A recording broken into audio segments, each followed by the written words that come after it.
Hello guys, ഈ night video എടുക്കുക എന്നുള്ള ഗൈസ് എൻ്റെ ഒരു റുട്ടീൻ പോലെ ആയിട്ടുണ്ട് ഗൈസ്. ഇപ്പം അറക്കുമ്പോൾ എൻ്റെ വയലിൻ്റെ അവിടെ ഇരിക്കുകയാണ് ഗൈസ്. ഇപ്പം ആണ് പോകുന്നത് വണ്ടി എടുക്കാൻ പോകണം ഗൈസ്, കൂട്ടുകാരൻ്റെ വണ്ടി എടുക്കാൻ പോകണം. ഏകദേശം 2 മിനിറ്റ് മുമ്പാണ് ഗൈസ് ഞാൻ അറിഞ്ഞത് അവൻ്റെ വണ്ടി ഇന്ന് എടുക്കാൻ പോകണമെന്ന്. വിളിച്ച് പറഞ്ഞ് ഞാൻ നേരെ പറഞ്ഞാലേ ഞാനും വരാൻ വണ്ടി എടുത്തുകൊണ്ട് വരാം. നേരെ പോയി വണ്ടി എടുത്തുകൊണ്ട് വരണം. ഭയങ്കരമായിട്ട് വണ്ടടിച്ച് അവൻ്റെ ഓരോ കാര്യങ്ങളൊക്കെ ഇങ്ങനെ ഡിലേ പോയിക്കൊണ്ടിരിക്കുകയാണ് ഗൈസ്. അങ്ങനെ ഇന്ന് ഈ നൈറ്റ് വണ്ടിയെല്ലാം സെറ്റ് ആയിട്ടുണ്ട്. സോ രാത്രി പോയി വണ്ടി ഡെലിവറി എടുക്കാൻ പോകും ഗൈസ്. അവിടെ ചെന്നിട്ട് കാണിച്ചു തരാം ഞാൻ ഇനി ഇറക്കുന്നത് കാണിക്കുന്നതെന്നുള്ള. ചെറുക്കന്മാർ പോയിട്ടുണ്ട് ഫ്രണ്ടി, ഞാൻ പോയി എടുത്തുകൊണ്ട് വരാം. Okay bye. അല്ല ഞാൻ അതാ അറിഞ്ഞു ലൈറ്റിൻ്റെ ഫ്രണ്ടിലോട്ട് വയ്ക്കാന്ന്. അത് മതി, അവിടെ നല്ല കേട്ടുണ്ട്.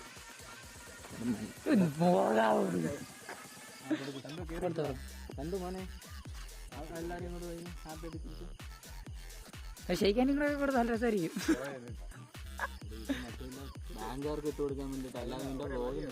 എനിക്കല്ല, എനിക്കുള്ള കിട്ടിയിട്ടുണ്ട്. അത് ലോഡാവാൻ ടൈം എടുത്തു. ഡെലിവറി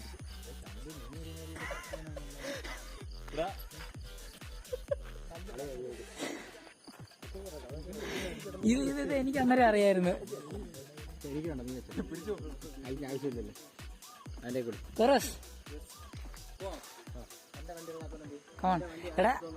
എടാ വാങ്ക, നീ എടുത്തോണ്ട് ഇറങ്ങിയെങ്കിലും ചെയ്യും. അവ ഓടിച്ചോട്ടെ, ഓടിച്ചോട്ടെ. നീ എടുത്തോണ്ട് ഇറങ്ങിയെങ്കിലും ചെയ്യും. നിന്റെ വണ്ടിയിൽ നീ എടുത്തോണ്ട് ഇറങ്ങ. നീ ഒന്ന് എടാ ഇവ എടുത്തോണ്ട് ഇറങ്ങടാ. ബാക്കി അവൻ ഓടിച്ചോളൂ. ഇവിടെ എടുത്തോണ്ട് ഇറങ്ങടാ. ഇവിടെ എറാ. അത് കുഴപ്പമൊന്നുമില്ല, സ്വന്തം വണ്ടിയില്ലേ, കുഴപ്പമില്ല. വീണാലും കുഴപ്പമില്ല. ഇനി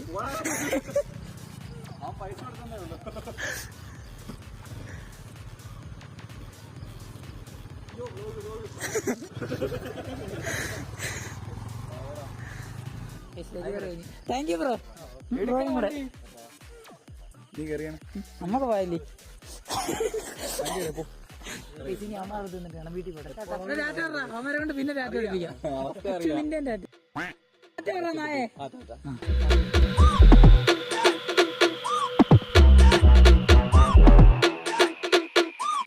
നമ്മുടെ വീട്ടിൽ നിന്ന് ഒരു പുതിയൊരു ഗസ്റ്റ് ഉണ്ട്. ഫ്രിഡ്ജ് സാധനം വന്ന ഗൈസ്. ഇനി അത് ഈ മല എത്രയും ചുമന്ന് കയറണം ഗൈസ്. അങ്ങനെ എല്ലാം പൊട്ടിച്ചെടുത്ത് ഗൈസ് ഇതിൻ്റെ കീ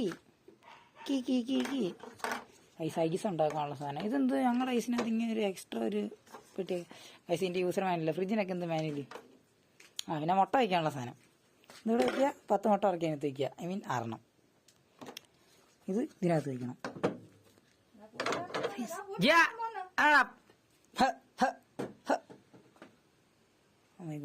കൊള്ളാം, എല്ലാം സെറ്റ്. കൈസ് നമ്മുടെ പുതിയ ഫ്രിഡ്ജ് വീട്ടിൽ വന്നിട്ടുണ്ട്.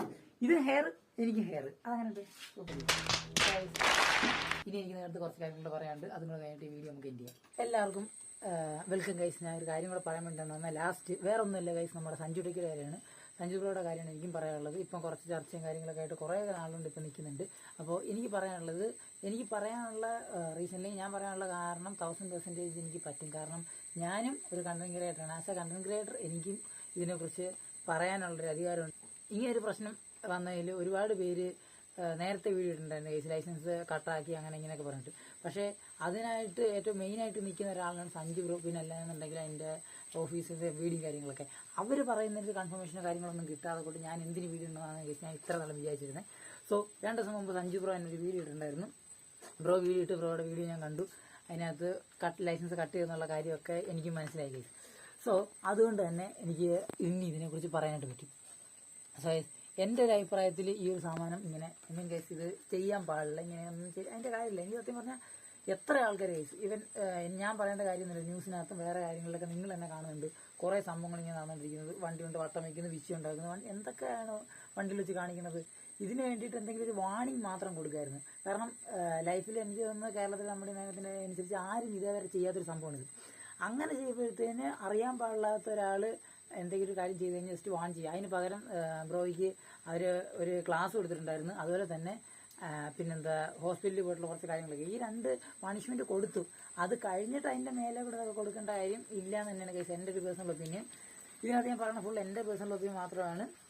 സോ ഗൈസ് ആരും ഹെർട്ട് ചെയ്യുന്നില്ല, ഒരു കാര്യവും പറയുന്നില്ല. പിന്നെ ഗൈസ് ആരെങ്കിലുമൊക്കെ ചോദിക്കും നിനക്ക് ഒക്കെ ബോധമില്ല ഇങ്ങനെയാണ് റോഡിലൊക്കെ ഇറങ്ങുന്നതൊക്കെ ചോദിക്കും ഗൈസ്. അവരോട് എന്തേ പറയാനുള്ളൂ, ഈ വീഡിയോ കണ്ടുകൊണ്ടിരുന്നതോ ഇല്ലെങ്കിൽ ഇതിനെക്കുറിച്ച് ഈ ലൈസൻസ് ഉള്ള ആർക്കെങ്കിലും ഒരാൾക്കെങ്കിലും ഇങ്ങനൊരു കാര്യം ചെയ്യാൻ പാടില്ല എന്ന് എവിടെയെങ്കിലും പഠിച്ചിട്ടുണ്ടോ? ആരെങ്കിലും കണ്ടിട്ടുണ്ടോ? അതായത് നമ്മുടെ നിയമത്തിൽ പഠിപ്പിക്കാൻ നേരെ ഈ വക സാധനങ്ങളൊന്നും പഠിപ്പിക്കില്ല. നിങ്ങൾ ഡ്രൈവിംഗ് സ്കൂളിൽ പോയി ലൈസൻസ് എടുത്തിട്ടുള്ള ഒരാളാണെങ്കിൽ മനസ്സിലാവും എന്തൊക്കെയാണ് പഠിപ്പിക്കുന്നത്, പഠിപ്പിച്ച് ലൈസൻസ് എടുക്കുന്നത്. എനിക്ക് ലൈസൻസ് ഉണ്ട് ഗൈസ്, ഇങ്ങനെയുള്ളൊരു കാര്യങ്ങളൊന്നും പഠിപ്പിച്ചിട്ടില്ല. എന്തെങ്കിലും ഒരു കാര്യം സംഭവിച്ച പ്രശ്നം ആയതിനു ശേഷം മാത്രമാണ് ഇതിനെക്കുറിച്ചുള്ള കാര്യങ്ങളൊക്കെ നമ്മൾ അറിയുള്ളൂ. അപ്പോൾ അതിനെക്കുറിച്ച് ആൾക്കാർ ഫസ്റ്റ് ടൈമാണ് അറിയണം. അപ്പോൾ ജസ്റ്റ് വാൺ ചെയ്ത് കിട്ടാൻ മതിയായിരിക്കും ഏറ്റവും ബെറ്റർ. ഇത് ഐ തിങ്ക് ഗൈസ് എനിക്കൊരു ടാർഗറ്റ് പോലെ എനിക്ക് ടാർഗറ്റ് ചെയ്യുന്നത് തന്നെയാണ് തോന്നുന്നത്. ഉള്ള കാര്യം തുറന്നു പറയുന്നത് ഗൈസ്, എനിക്ക് അങ്ങനെ തന്നെയാണ് തോന്നുന്നത്. അപ്പോൾ ഗൈസ് സഞ്ജു ബ്രോ ഇപ്പം അപ്പീൽ കൊടുക്കാൻ പോകുന്നതെന്ന് ഞാൻ അറിഞ്ഞു. സോ ബ്രോ ഞാൻ പ്രാർത്ഥിക്കാൻ കിട്ടണം ഗൈസ്. കിട്ടാതെ കൊണ്ട് ഈ കാലത്ത് എന്ത് ചെയ്യാനാണ് ഗൈസ്? ലൈസൻസ് ഇല്ലെങ്കിൽ ഒരു പാക നടക്കത്തില്ല. അപ്പോൾ കിട്ടാൻ വേണ്ടി ഞാൻ പ്രാർത്ഥിക്കും ഗൈസ്. പിന്നെ ഇഷ്ടമുള്ള ആൾക്കാരെല്ലാവരും പ്രാർത്ഥിക്കും സഞ്ജു ബ്രോയ്ക്ക് കിട്ടും. Love you bro. അപ്പോൾ ഈ സംഭവത്തിനോട് ഞാൻ പൂർണ്ണമായിട്ടും എതിർക്കുന്നു ഗൈസ്. എനിക്ക് ഒട്ടും ഇഷ്ടപ്പെട്ടില്ല. വെരി ബാഡ് തിങ് ആണ് ഗൈസ് ഇവിടെ നടന്നുകൊണ്ടിരിക്കുന്നത്. സോ എനിക്ക് ഇത്ര പറയാനുള്ളൂ ഗൈസ്. എനിക്ക് ഇത് ഈ പറഞ്ഞ എല്ലാ സംഭവങ്ങളും ഇതിനകത്ത് ഞാൻ എന്തൊക്കെ പറഞ്ഞിട്ടുണ്ട് ഇതെല്ലാം എൻ്റെ പേഴ്സണൽ ഒപ്പീനിയനാണ്. അത് ആരെ ഹെൽപ്പ് ചെയ്യാനോ വേറെ കാര്യത്തിന് വേണ്ടിയിട്ടൊന്നും പറഞ്ഞതല്ല. സോ ഗൈസ് ഇതെനിക്ക് പറഞ്ഞിട്ടുണ്ടായിരുന്നു. Bye bye guys. അടുത്ത ദിവസം വേറെ വീഡിയോ കാണാം.